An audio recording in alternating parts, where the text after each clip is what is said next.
The current running theme is that the Democrats are in complete disarray. They have no upcoming party leadership, and the leadership they currently have, they don't like, right? Case in point, Chuck Schumer. He is being blamed by the Democrats for bowing down, for caving into Donald Trump's budget and allowing senators to go ahead and pass this continuing resolution, okay? But of course, he really didn't have any other options, as he'll explain in 1 second. But before we get to these clips, don't forget to like and comment on this video so we can break through the algorithms. Here we go. The fight going on in the Democratic Party right now is not between hard left, right, and moderate. It's between those who want to fight and those who want to cave. And it gives me no pleasure to say this to you because we are friends, but I think you caved. I think you and 9 other Democrats caved. I don't think you showed the fight that this party needs right now because you're playing with by a rule book where the other party has thrown that rule book away. True. And so in my view, what you did really was, in supporting that GOP partisan bill that Democrats had no input in, you cleared the way for Donald Trump and Elon Musk to gut Social Security, to gut Medicare, to gut Medicaid. Why did you lead Democratic senators to play by that book that the Republicans are not playing by? Okay, first, I'd say, Sonny, no one wants to fight more than me, and no one fights more than me. You got to fight smart. Here's what would happen if we cut off government spending. It would be devastation like we have never seen. Worse than we're seeing now? Much. Here's why. That's why I did it. I wasn't going to take this flack just for having a lot of fun. The bottom line is a government shutdown works like this. All government spending is stopped, all. And then the executive branch, Trump, Musk, Doge, and this really evil man people don't know about, Vote, who's head of OMB. His name is Vote. What's OMB? What does OMB mean? OMB is the Office of Management Budget, which determines the spending. And they could cut off anything they want simply by saying it's not essential. So, day 2, SNAP, food for poor kids, not essential. Day 4, mass transit, New York City subway and subways all over, not essential. Day 7, Medicaid, not essential. People don't need Medicaid. They should get their own health care. And this would happen over and over and over again, and there's no check.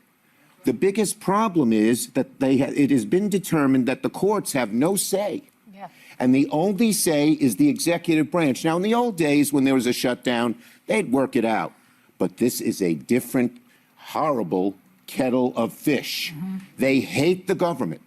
They want to shut down everything. You heard what Musk said, $2 trillion. And so this would have been so devastating. And here's the second part that's maybe just as bad.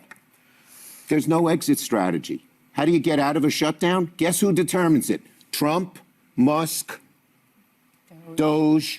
They're the only ones. And one of the Republican senators told one of the Democratic senators, you get in this, we're staying in for 6 months, 9 months, a year, till we decimate the entire federal government. He wants to put these tariffs in. It's going to raise you folks, the average family, $22,000 a year for these tariffs. Why is he doing that? Something so stupid. Why?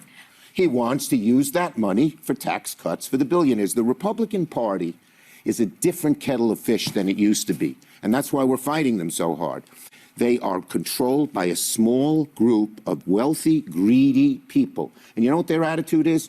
I made my money all by myself. How dare your government take my money from me? I don't want to pay taxes. Or, I built my company with my bare hands. How dare your government tell me how I should treat my customers, the land and water that I own, or my employees.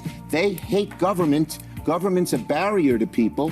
A barrier to stop them from doing things. They want to destroy it. We are not letting them do it, and we're united.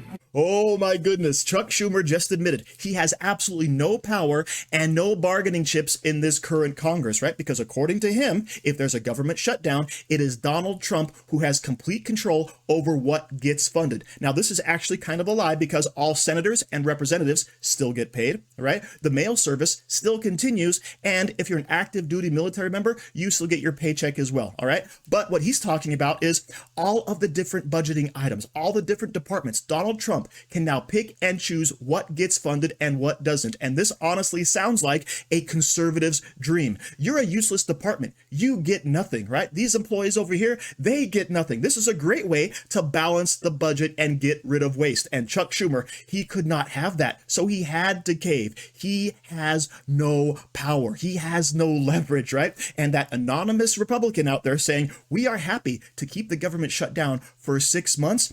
I believe that's a totally serious threat. That's a totally serious promise that Chuck Schumer couldn't allow to happen. So yes, he's out here trying to explain to the View that I've got nothing. I've got no way to combat this. But don't worry, we're going to fight them on Medicare. We're going to fight them on Social Security. We're going to fight them on tariffs. You've just proven you have nothing. And by the way, Donald Trump has explicitly said that he is not touching Social Security. He's not touching Medicare, Medicaid. He's not touching any of those things, although he is going to look into waste and fraud. But of course, Sunny Hostin, she ain't having any of it. Why aren't you fighting Donald Trump more? Because he can't. No authority, no power, no leverage. Oh, this is beautiful to watch. They're still getting mad at their own leadership for a position they put themselves in. And by the way, part of that position is blaming the Republicans on only, once again, trying to have tax cuts for the wealthy, right? When he comes out and says that, oh, the wealthiest business people, you can't tell us that we didn't build this company with our own hands. You can't tell us how to run our businesses. You can't tell us what to do. That's exactly the sentiment of the right. That's exactly the sentiment of most Americans. We realize that, yes, there has to be government oversight, etc., in many areas. However, viewing the way we've been seeing our dollars being spent and wasted, we no longer have any faith in that system. So Chuck Schumer says, we want to rein all that back in. And inadvertently, I believe he's made one of the most positive political ads for the Republicans moving forward. This is just like when Obama came out and said, you didn't build that. There's nothing you did that you accomplished on your own. Yeah, bullcrap. Government does not produce one useful thing. They do not create one job. All they can do is collect taxes and hire people based on those taxes. That is not actual job creation. And yet that's all the Democrats are really worried about. So I loved watching this happen on The View in real time. But of course, the solution to all of this, the Democrats, is not to come out and actually moderate their positions, not to come out and fight for the American people. Instead, what they're going to do is try to go more left and more woke, as is pointed out here on Bill Maher's podcast, Club Random with Don Lemon. I'm getting it now from the left. I'm getting it now. They're like, Bill, what are we going to do? And my answer is, well, there's not much you can do. No. You lost. Elections matter. You lost all the branches of government. So what can you do? I mean, apropos of the speech the other night, show up, with the paddles that you were very amusingly making fun of. And then some people wore pink. Yeah. And then some people wore white for Ukraine. It's like they look so disorganized. But there's a way to do it. Weak. But there's a way to do it that they're not doing it. And I think they feel weak. And I also think the people, and look, again, I don't want to keep beating up on the Democrats.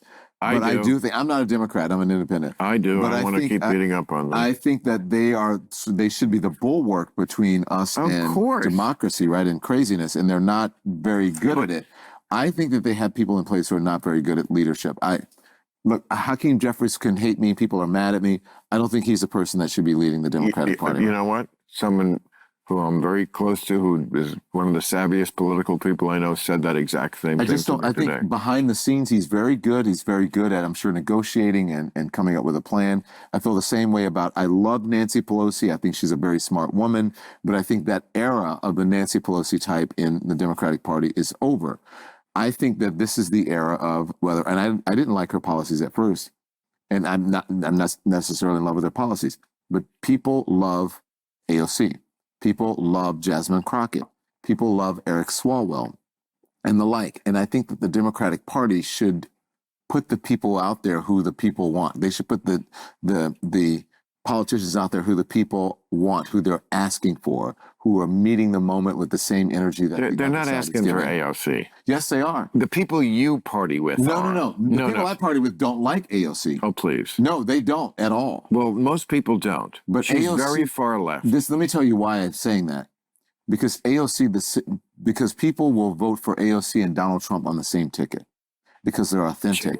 No, because they're authentic. Yeah, I don't think Okay. that Don. I think you're wrong about that. What people like about people like Trump and That's Fetterman phony. is because it's don't know irrelevant to her life. But you don't know Really, her life. I know that being a gorgeous woman who I wouldn't even know was Hispanic in a city that's has 1 million Hispanics. So as Bill Maher rightly points out, the Democrats have been soundly defeated. They've lost all 3 branches of government, and that, of course, means something. But what's the solution? Don Lemon says, let's bring out the most left wing of our party. Let's bring out the most radical extremists we have produced in the last 8 years and have them be in charge. Yeah, that's going to go over real well with the public that just rejected wokeism en masse, okay? So please, someone listen to Don Lemon. Get those people to be the main voices. Please, get those people on the front lines of this political battle real quick, all right? As Bill Maher also rightly points out, the only ones excited about the AOCs, etc.,